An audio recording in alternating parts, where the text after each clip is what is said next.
So this is how I make an apple cinnamon bun cheesecake really, really fast.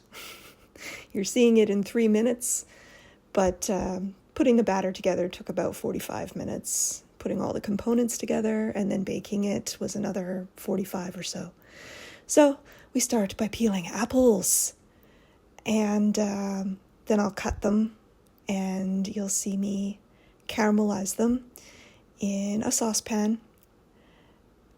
All you put in the saucepan with them is just a splash of water, because apple has lots of moisture anyway, so you don't need a lot of water, and some sugar and your spices that you want to put in there.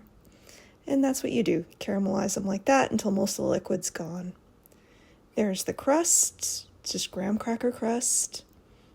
And I'm going to put it in the oven for 10 minutes and work on the batter. And this is the longest part of the process.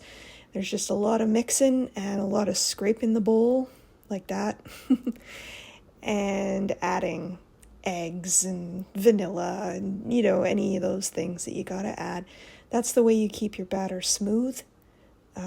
Cheesecake needs to be smooth in order to be good. It's so disappointing when you get chunks of cream cheese that hasn't been emulsified in your cheesecake. It just is, it's disappointing.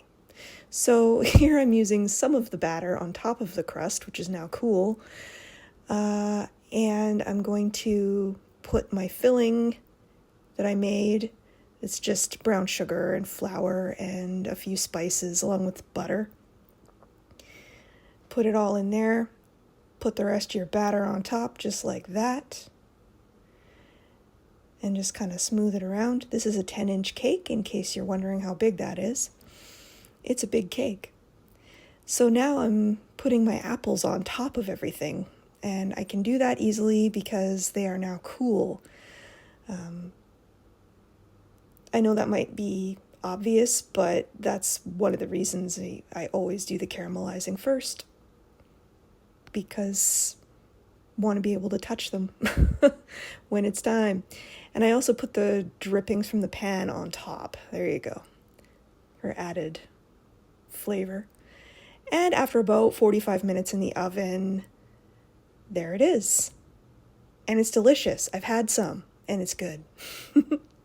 See you later.